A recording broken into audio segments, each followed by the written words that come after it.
ये हमारी स्वतंत्रता का मंत्र था, ये बलिदान का मंत्र था, ये ऊर्जा का मंत्र था, ये सात्विकता का मंत्र था, ये समर्पण का मंत्र था, ये त्याग और तपस्या का मंत्र था, संकटों को सहने का सामर्थ्य देने का ये मंत्र था, और वो मंत्र वंदे मातरम था। और इसलिए गुरुदेव रविंद्रनाथ टैगोर ने लिखा था, उन्होंने लिखा था, एकी सूत्रे बांधी आछी सोहोस्टोटी मौन, एक ही कार्य सौंपी आची सहस्त्र जीवन वंदे मातरम।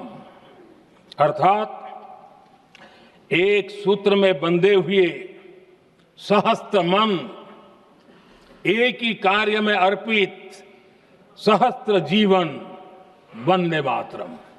ये रविंद्रनाथ टैगोर जी ने लिखा। आदरणीय अध्यक्ष जी, उसी कालखंड में वंदे मातरम की रिकॉर्डिंग दुनिया के अलग अलग भागों में पहुंची और लंदन में जो क्रांतिकारियों की एक प्रकार से तीर्थ भूमि बन गया था, वो लंदन का इंडिया हाउस, वीर सावरकर जी ने वहां वंदे मातरम गीत, और वहां ये गीत बार बार गूंजता था। देश के लिए जीने मरने वालों के लिए वो एक बहुत बड़ा प्रेरणा का अवसर रहता था।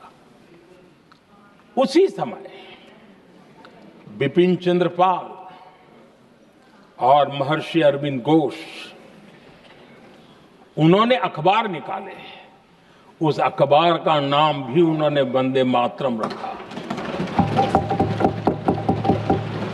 यानी डगर डगर पर अंग्रेजों की नींद हराम करने के लिए वंदे मातरम काफी हो जाता था, और इसलिए उन्होंने इस नाम रखा।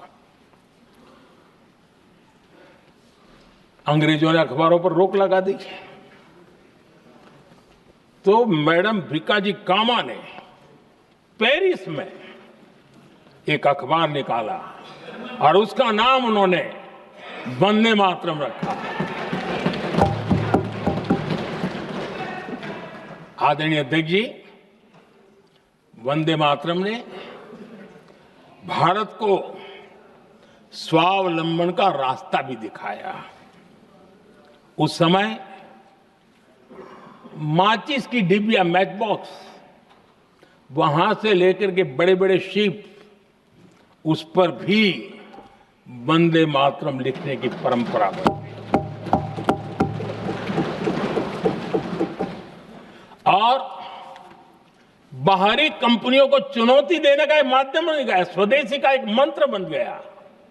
आजादी का मंत्र स्वदेशी के मंत्र की तरफ विस्तार होता गया। आदरणीय अध्यक्ष जी, मैं एक और घटना का जिक्र भी करना चाहता हूं। 1907 में जब वीओ चिदम्बरम पिल्लाई, उन्होंने स्वदेशी कंपनी का जहाज बना, तो उस पर भी लिखा था वंदे मातरम।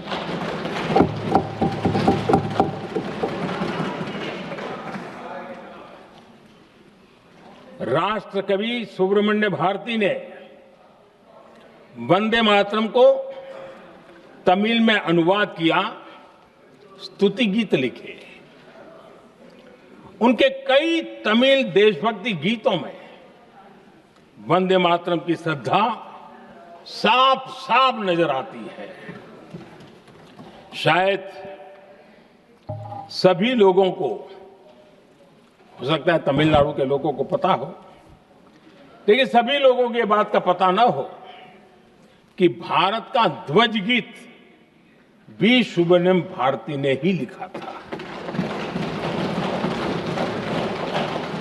उस ध्वज गीत का वर्णन, जिस पर वंदे मातरम लिखा हुआ था, तमिल में इस ध्वज गीत का शीर्षक था ताइन माणी कोड़ी पारी, ताळंदु पणिंदु पुल्हिंद्रु वारी। अर्थात देश प्रेमियों, दर्शन कर लो, सविनय अभिनंदन कर लो, मेरी मां की दिव्य ध्वजा का वंदन कर लो।